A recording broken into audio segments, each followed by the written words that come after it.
told me before he died that Allah created himself out of the feminine half of the universe. You see how he's a constant reference in this supreme knowledge, how he's working it in to give to a people today in an organized religion today?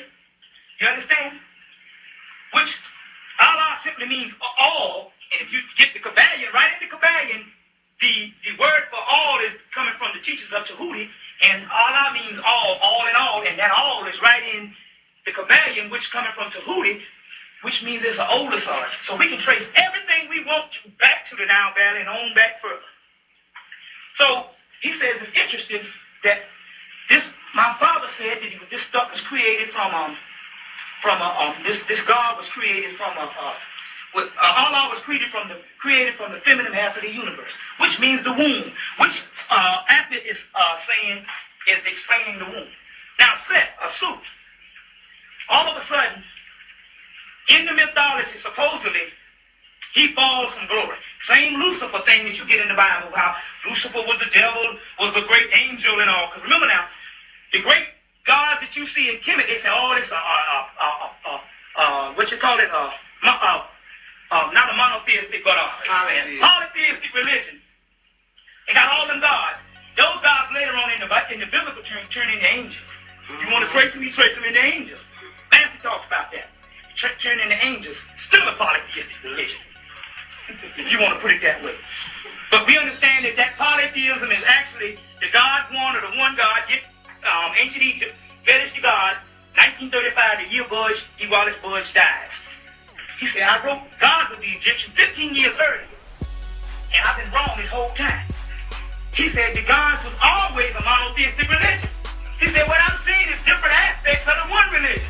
Of the one God, put them all together like a piece of puzzle. You got one God, or the God one. It always was a monotheistic religion. But if it was a polytheistic religion, would it ever make any difference? Would it? Not really. Because somebody told you you're supposed to worship one God. We won't get into that. But it's a monotheistic religion. See what I'm saying? Same thing. Now this Set, or this suit, getting back to him because I want to move it on. He falls from glory because people are still worshiping the mother, not worshiping him. You can get a story of this in Gerald Massey's book, Ancient Egypt, Light of the World, Volume 1, which is good now because we couldn't get it at first, but through health research and these spiral-bound paperbacks, you can get the hardbacks now for the same price. Or you can also, from Black Classic Press, they have printed a softback for like $24 a piece for both volumes. So creators working. But anyway, he falls from glory because he wants people to worship him, and they're still worshiping the mother. Now, all of this is a mythological story to explain some scientific terms in the realm of the occult. Now, going to Atlantis. Supposedly Atlantis, which is this same period, which is nothing but Africa, personified as the whole world when the black man was God and the black woman was God and ruled the whole world. The magicians, or what you would say the priests, I don't want to use that word magicians because that word magic is kind of spooky. The metaphysicians are the occult sciences, are, you would say, the esoteric scientists. That'll be a good one. Sacred science. Right. Sacred scientists. The priests. They understood that there was different realms of the spiritual world. I don't want to get into it right off. And in those worlds, if they are God and they transform these chakras up to the pineal gland, they can travel in these worlds and they can do work in these worlds. Well, supposedly, these priests were doing work in these worlds with the initiates. And they abandoned the initiates too far.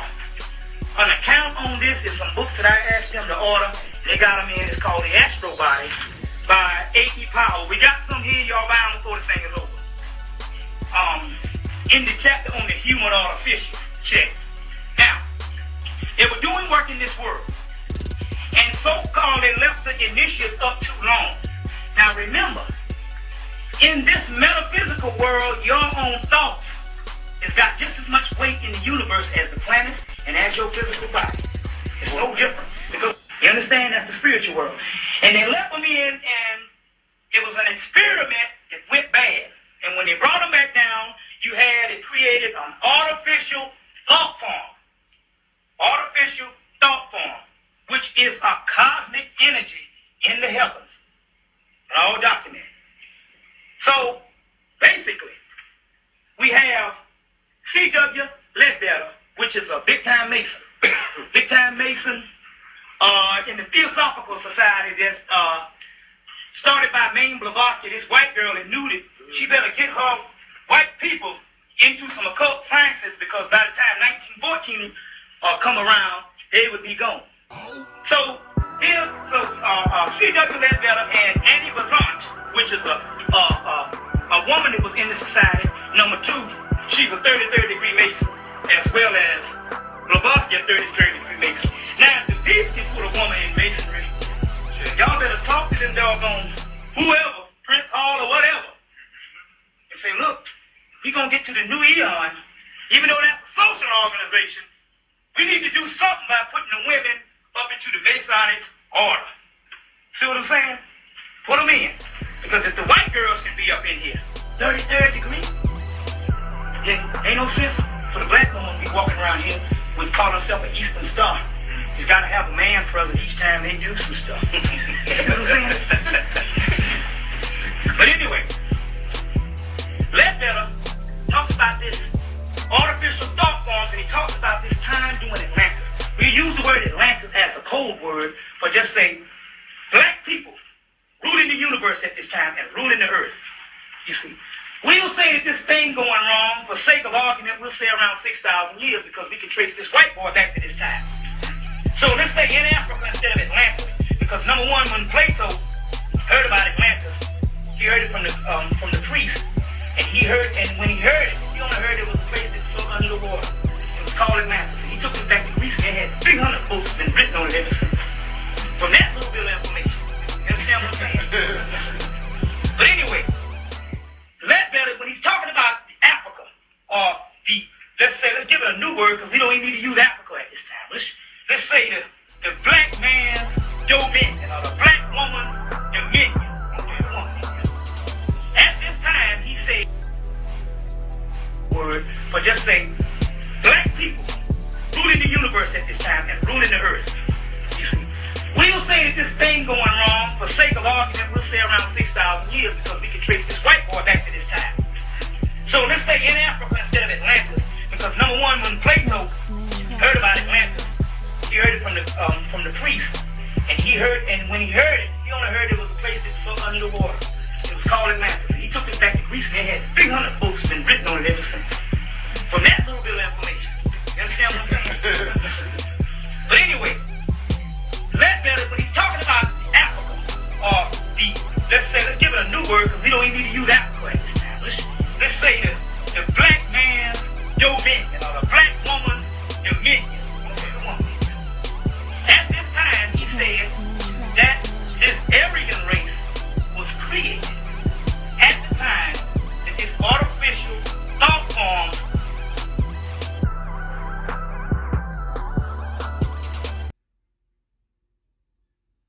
are created on the astral plane. Check? You following? I want to try to make it simple because it's real complex. Anyway, these white boys are the actual Atlantean period, or the African period, or the black man's period. This race of people were created, and they were created on a lunar region. In this lunar region, you go into the astral planes of the heavenly worlds. The lowest level of the lunar region, the lowest level is the lunar region because we got higher worlds. Okay, I'm going ahead of myself. Just keep that in mind. Now we're going into Hemmitt. Going back to this Tamahu. Now all of a sudden, when we get Hemmitt and we get the dynastic period, we got them uniting the land with some barbarians. But what happened was, going back to the set, now let's jump back to the set type because I'm trying to tie all this into you. During this set typing and period, after he falls, somehow he falls and he becomes not a blue-black god, but he becomes a mutated white god based on that papyrus that I just gave you all. And I'll give the rest of you all some of that in a minute. He becomes a white god. So what happened is, They have to unite the land from a group of barbarians, not black people. Black people were once gods. Well, if black people were once gods, how can you be in Hemmitt uniting the land from some barbarians? You understand? And then we have Libya that's inhabited by the same barbarians, which we call this Tamu, which is just created white man. You understand? Now, then all of a sudden, when the land is united, and they kick them on out and push them on back up into Europe, we will say that this is the Great Migration period, because we know that those black people, when it did come Ice Age time, they just got the hell on back to Africa. They didn't stay around in no ice and mutate. That's a lie. So they take them on back up into Africa. Now, when I get into this stuff, I'm going to show you some actual stuff that the white boy said. I promise you, I'm not even going to use a black scholar. I already used Diop at the beginning. I'm going to use it with the white boys. So it won't be no lie. We don't have to say that all that nigga there is trying to make up some stuff about the white man being the devil from some black hocus pocus strange mythology. I'm going to tell you all what the white boys are dealing with in the occult realm and in that white masonry and Illuminati and all the stuff that you've been wondering all them years. I wonder what they're teaching in there. You see? But they unite this land. And when they unite this land, all of a sudden, the mythology before then has turned into Seth Typhon being the prototype of the devil, right? Being the prototype of the devil, and also the two kingdoms was among black people. I'm setting you up for the kill. A group of people is practicing a certain ritual, and a group of people is practicing another certain ritual. You see, the so-called Atlantean people, if we trace it back, had this power to create and make gods and be God.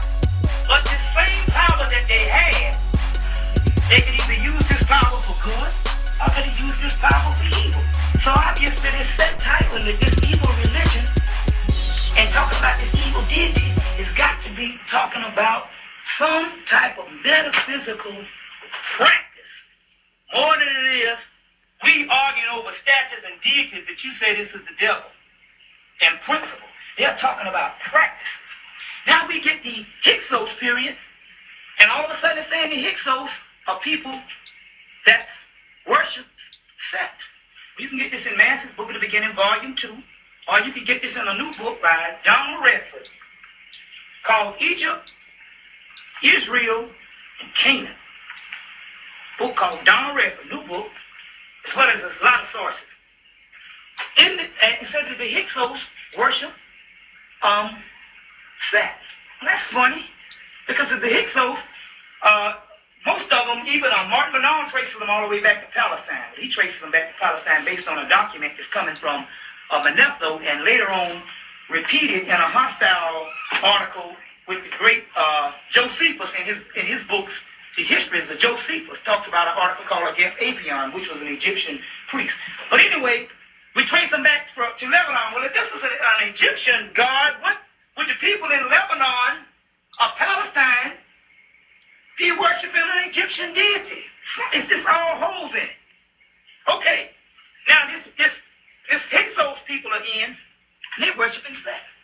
But it's funny, both a guy out of London, England, by the name of Kenneth Grant, as well, who is a Masseyite, and both Gerald Massey in Book of the Beginning, Volume 1, in the Egyptian origin of the Hebrews, as traced from the monuments, historical piece of work, said that it wasn't just a takeover by some adversaries. Number one, we got this vast land. Number one, it's the only civilization going at the time. And yet we're going to have some doggone nomads that come in, 10 strong, and take over a whole Kemet. It don't make sense. But even Dr.Ben said himself, he said, look, he said that there's something went on in that period that they're very ashamed about. And so they wiped it all from the monuments. They were good at it. They wiped the stuff from the monuments. So what happened is, like, what Massey is saying makes a whole lot of sense. What you had is you had two priesthoods going. You had the Set worships, and you had the newly Osirian religion worship. And the Set worshippers took over right there in Kemet. Remember now, in this dynastic period that we are all fascinated about is actually the decline of the black man and black woman being God. This is the decline period. You see? They say a little bit after the third dynasty, they never got it together again.